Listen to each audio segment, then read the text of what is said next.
Now before we start the hotcakes themselves, we're going to make a lovely syrup. Now with a pot on the stove on a medium to high heat, I'm going to add in half a cup of sugar, half a cup of brown sugar. Now you can replace that with white sugar, but brown sugar tastes far better. Next 2 tablespoons of plain flour, 1 teaspoon of cinnamon, 1 cup of water, and 1 teaspoon of vanilla extract. Now just continuously stir this over a medium to high heat until it comes up to a boil. Okay, so our syrup has just started to come to a boil. Now for effect, I'm going to add some black food colouring. And just stir through and add a little bit more if you like until you get to the desired blackness. And just continuously stir it for a couple more minutes until it comes up nice and thick. Then take it off the stove. And that's the consistency you're after, so just simply take it off the heat. Okay, so next we're going to make the hotcakes. So into a mixing bowl, I'm going to pour in 1.5 cups of milk. Next I have 1 cup of pumpkin that I've just steamed and mashed up. Next 1 egg, 2 tablespoons of vegetable oil, 2 tablespoons of vinegar, and don't worry, you won't smell or taste the vinegar. It's just there to react to the baking soda.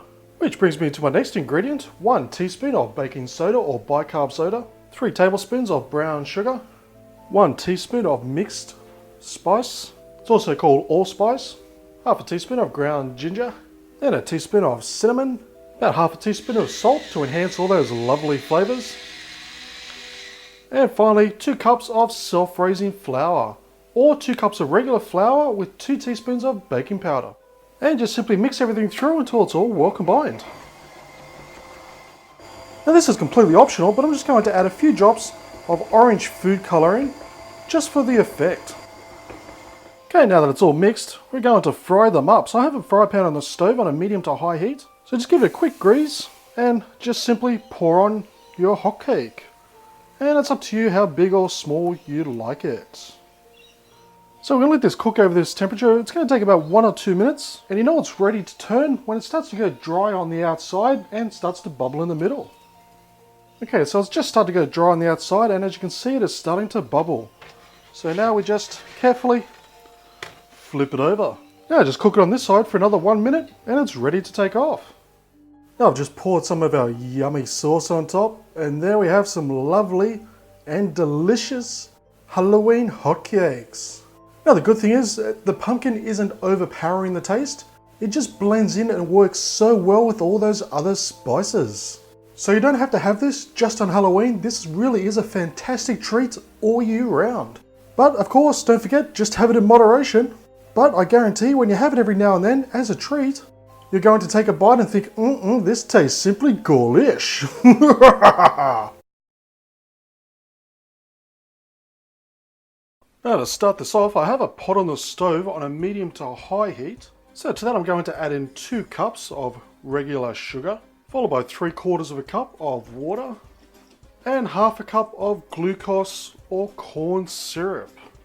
Now in the past when I've used corn syrup, I've had people tell me that they can't find it.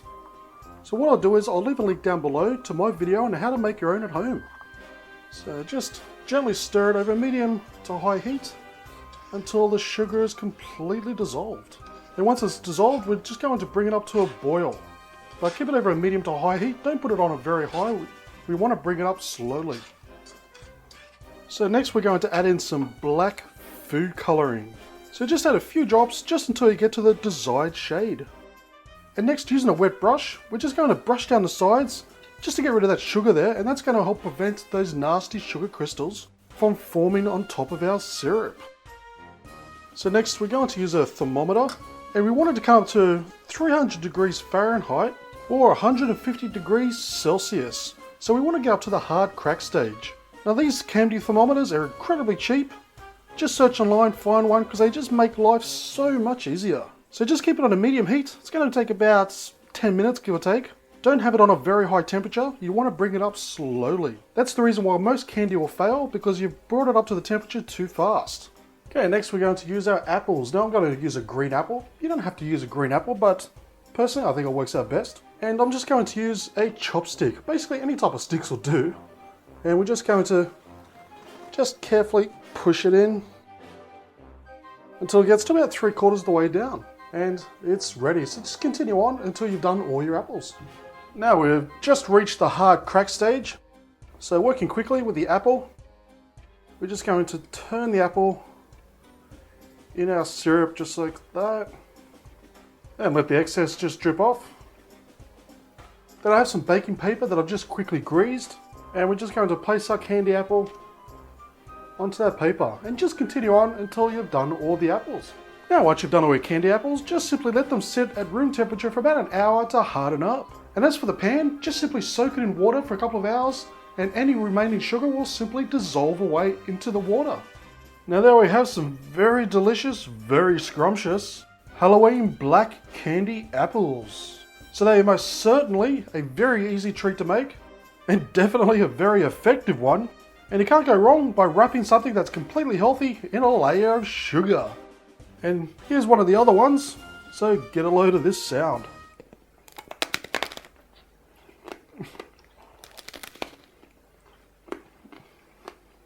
Oh, yum. That is crunch-delicious. Now, I already like apples, but when you're covered in a lovely, crunchy outer sugary shell like that, these black candy apples taste simply ghoulish.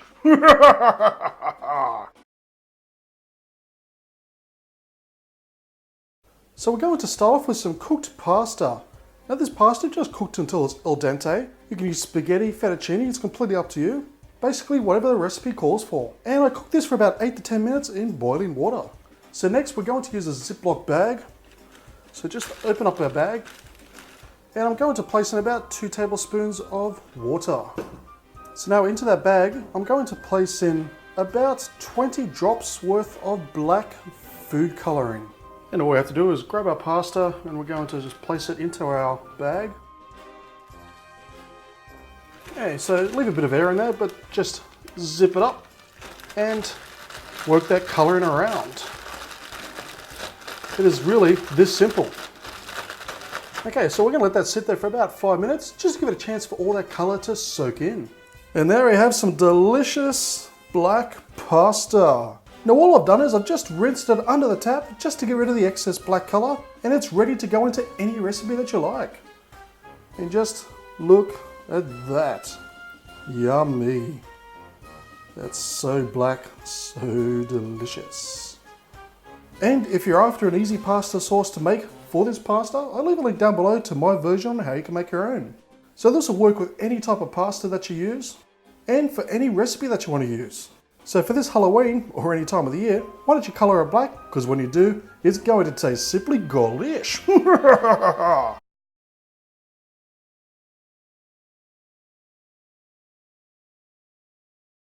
So first of all, we're going to start off with a red velvet cake. So now you can buy a red velvet cake already made from the shops. You can buy the pre-packaged stuff, or I'll leave a link down below to my video on how to make your own red velvet cake from scratch. It doesn't have to be a red velvet cake, but red in the middle, when you cut it open, just makes it look so much better for this particular type of recipe. So we're going to start this off by making a lovely buttercream frosting. So into a mixing bowl, I'm going to place in 185 grams of softened butter, followed by 2/4 cup of icing or powdered sugar, and about 2 tablespoons of milk. Now with a hand mixer or a stand mixer, we're going to beat this up for a few minutes until it's nice and creamy. So next we're going to place our creamy buttercream frosting just on top and just smooth it out on the top and on the sides.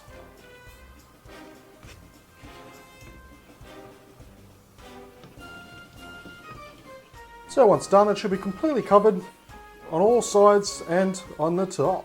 Next, for our blood effect, I'm going to use some red chocolate melts. Now you can search online or you can find them in any good cake shop. So I've got about 100 grams there, and to that I'm just going to add about a tablespoon of cream.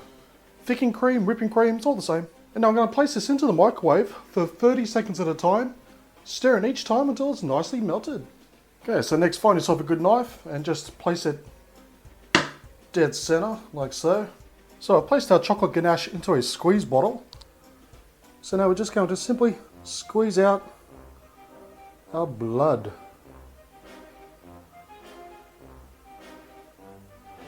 Now if you find some of the strands are just a little bit round because you put it on with a squeeze bottle, just use the back of a spoon and just carefully push them down like that. Just makes the blood look a little bit runnier, a little bit thinner, and it's just thickened up on the sides like normal blood. And there we have one delicious, one bloody cake. Now the main thing is, make sure you don't make all the blood strands the same length.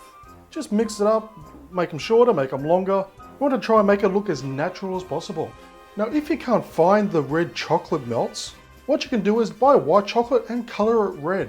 But it's very important that you don't use normal red colour.